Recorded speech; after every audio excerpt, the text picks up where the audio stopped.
हर रोज एक नई कहानी देखने के लिए चैनल को सब्सक्राइब करें और बेल आइकन को दबाना ना भूलें। और सास ममता ने अपने बेटे को पढ़ा लिखा कर बड़ा आदमी बनाया। अब वो शहर में अपने परिवार के साथ रहता है। एक दिन ममता का बेटा रोहन अपनी पत्नी आलिया से कहता है, अरे आलिया, सुनो, माँ अब से गांव में नहीं रहेगी। वो हमारे साथ यहीं रहेंगी शहर में। उनका कमरा आज नौकर से बोलकर अच्छे से साफ करवा देना।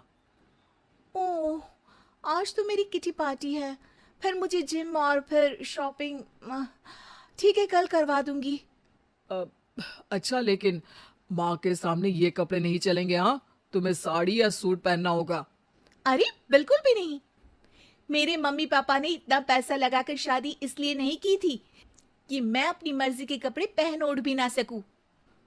अरे चलो, गुस्सा मत हो, लेकिन कुछ दिन तो माँ की खुशी के लिए कर सकती हो ना। लेकिन आलिया मानती नहीं। माँ आती है सिंपल सी साड़ी, झोला और चप्पल पहनकर। अरे रोहन, मैं इनके साथ कैसे रहूंगी? मेरी फ्रेंड्स क्या कहेंगी? ये तो पूरी गंवार लग रही है। आलिया, माँ गांव में रहती थी इसलिए ऐसी हैं। तुम आज ही माँ के साथ जाकर उनकी पसंद की शॉपिंग करवा देना।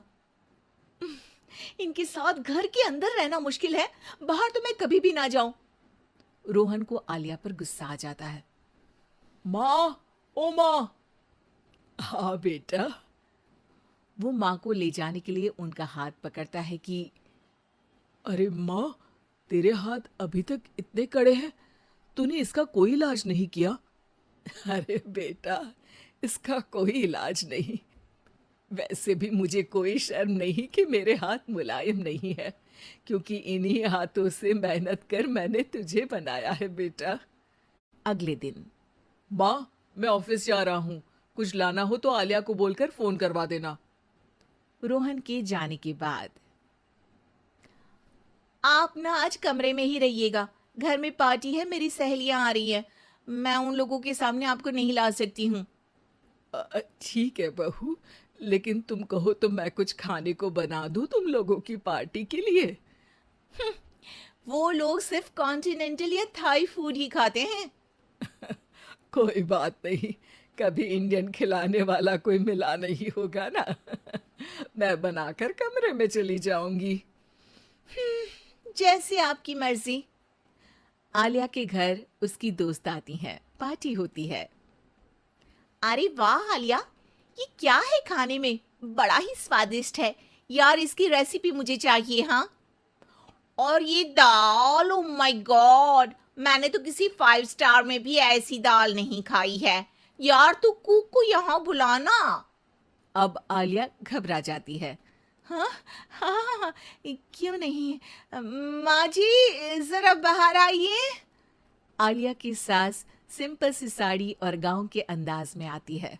अरे बहू, क्या हुआ? खाना पसंद नहीं आया क्या? बहू? अरे ये गांव से दिखने वाली औरत तुम्हें बहू क्यों बोल रही है? कौन है ये? वो हमारी नई नौकरानी है। सास बहू की बात सुनकर बहुत दुखी हो जाती है। वो सर झुकाकर जा ही रही होती है कि एक सहेली बोल पड़ती है। अरे कहाँ जा रही हैं माँ जी? वो उठकर उनके पैर छूती है। जीती रहो बेटा।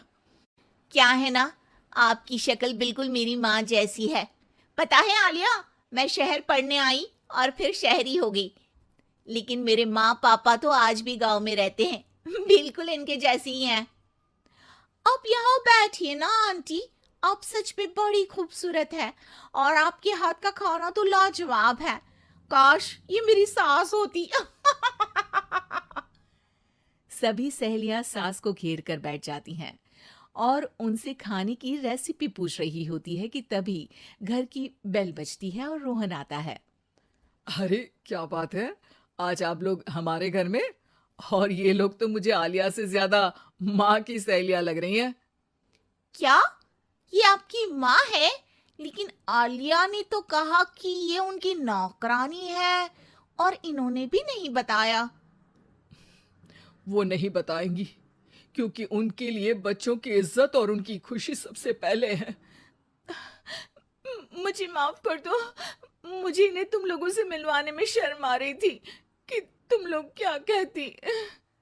अरे अब तो हमें शर्म आ रही है कि तुम हम लोगों की सहेली हो। हाँ, जो माँ जैसी सास को नौकरानी बोले वो हमारी सहेली नहीं हो सकती। ये बोलकर सभी वहां से जाने लगती है कि सास बोलती है, आलिया की तरफ से मैं तुम लोगों से माफी मांगती हूँ। उसने जो कहा उसके लिए मैं उसे माफ करती हूँ। अब तुम लोग भी उसे माफ कर दो, क्योंकि अगर तुम लोगों ने उससे दोस्ती तोड़ी तो फिर मेरे हाथ का खाना कैसे खाओगी? नहीं नहीं आंटी, जरूर आएंगे, लेकिन अब आलिया की नहीं बल्कि आपकी सहेली बनकर।